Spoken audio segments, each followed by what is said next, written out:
What's going on, everyone? So, Nev Campbell returning as Sidney Prescott in the upcoming Scream 6 is exciting, right? We'll see what direction they go with her, how they approach her character, how do they tell the story, and continue to expand on the world of Sidney. Now, I hope that they do a good job.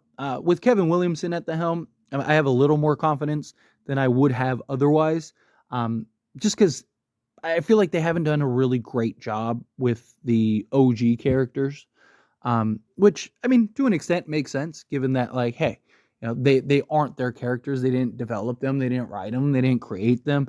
They're kind of just expanding on somebody else's ideas and characters, so they don't really have the proper feel that you would want with said characters. But this is a real opportunity to kind of right the ship and get Scream on track again, given all the chaos that happened leading into this film. And the dust settles and you move into this. And if you have a successful, great film, you tell a good story, you develop new good characters, right? You could continue pushing into the right direction, into a positive direction for Scream. But how do they approach Nev and Sidney in the upcoming Scream 7 film? Because Sidney's not just going to go take on Ghostface for the sake of taking on Ghostface. She's a mother now, and a wife, and she's got her life and stuff like that. So you could go the route of Ghostface going to her, right, and attacking her, going about her. A couple things about that though is, like, one, okay, does she just look at it and go, Ghostface here, I need to get my family out of here and we need to go? Or does she stay and fight? But then it's like, okay, well, so what? They're going to just send out Mark Kincaid with the kids. Oh, no, Mark wants to stay. Maybe send the kids out somewhere. Right? Like, it could get a little complicated, right? Or you could go, like, maybe the kidnapping route, right? Sidney has her children. She's vulnerable. She has a weak point. Right? If you were a psychotic killer, what would you want to do? You would want to attack and exploit her weak points, right? If you can get her in a vulnerable state to where she'll basically comply and do whatever you need her to do, then that's a good spot to begin, right? So, and well, the first thing that comes to mind, right, with an idea like that is, like, is it too dark?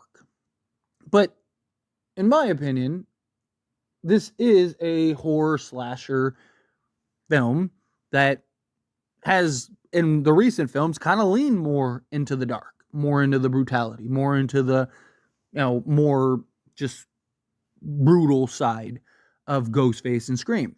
So to me, I think it would kind of play into that route. And, audiences and people understand that, hey, it's a movie. I mean, and it's not the first horror movie to have kids be victims. And I'm not saying that you have to actually, like, take out the kids or anything like that, but just kind of use them as the bait to draw in Sidney Prescott, right? Or use, maybe a Ghostface shows up, tries to take out Sid, fails, but that was just a distraction. That was just a diversion, right? So that way Ghostface could get the kids. Or maybe Sidney goes to send out her kids and Ghostface ends up intercepting them and taking them.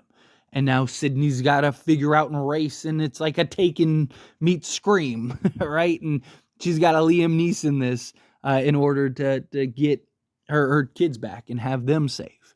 I think that is definitely an approach that, now that children are established, you can drive a real engaging, investing type of story where us as fans are like, no, like, because, Sidney, she has her happy ending now, right? And it's like, you're going to disrupt that happy ending. You should disrupt it in a real way. There are stakes now, right? There are actual implications, and she has vulnerabilities that she's never had before, right? So now, if we're being honest, like, if you were Ghostface, what would you want to do? You'd want to exploit that. You'd want to take advantage of that. You'd want to use that to your advantage. So I do think that taking the kids would make a world of sense. And then you could also have Mark Kincaid be involved and have him kind of tie into the story and have him, working with Sidney because it's his kids too, right? So he's now like, I gotta go and help. And now you can draw him in rather than him because, if you're Sidney, right, and Ghostface is out and you want to take down this Ghostface for whatever reason, instead of Mark joining you, wouldn't it make sense to like have Mark stay with the kids? Like, hey, take the kids and go to your mom's house or whatever.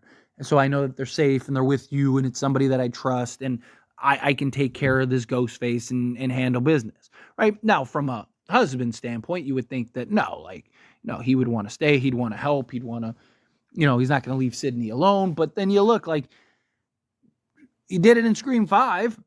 Right? Sidney knew he knew that Sidney was going into Ghostface. Scream 4, I guess you can make the argument, but the reason I don't really hold him for Scream 4 is because that was incidental. Like, she wasn't going off to fight Ghostface, right? She was on a book tour and Ghostface ended up showing up. It's a little different, right?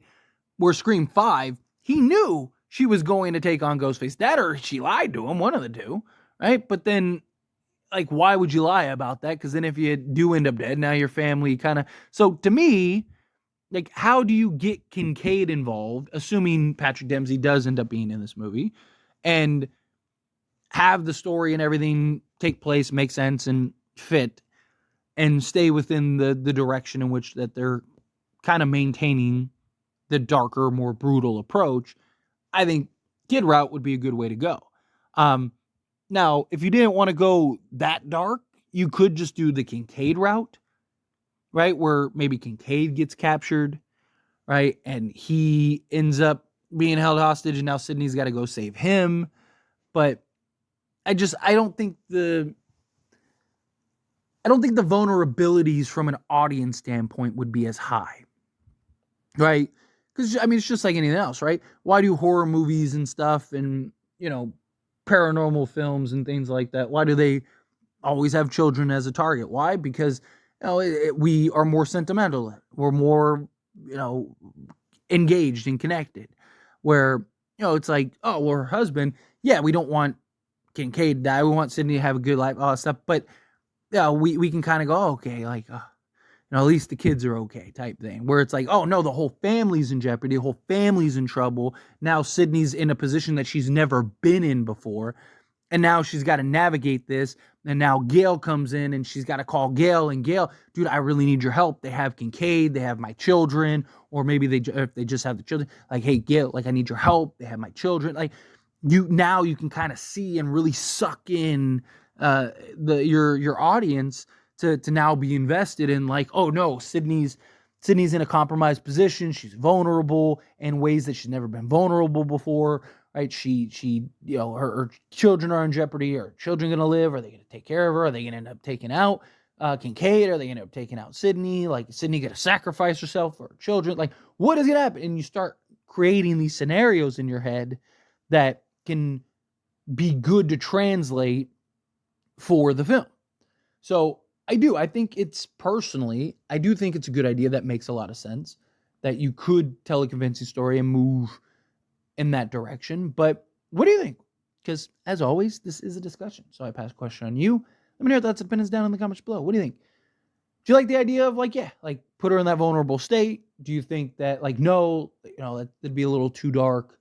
You don't want to go that direction. Do you think yeah, it's fine as long as nothing real happens to the kids? Right? It's just kind of their bait type thing. Again, whatever your thoughts are, however you feel, I'd love to hear it. So let me know down in the comments below. That being said, if you haven't liked this video, hit that like button. Helps me a lot. So you enjoy these types of videos. I truly appreciate it. Not subscribe to the channel, hit that subscribe button. Turn on the bell notifications. Appreciate y'all. See you in the next one. Thank you.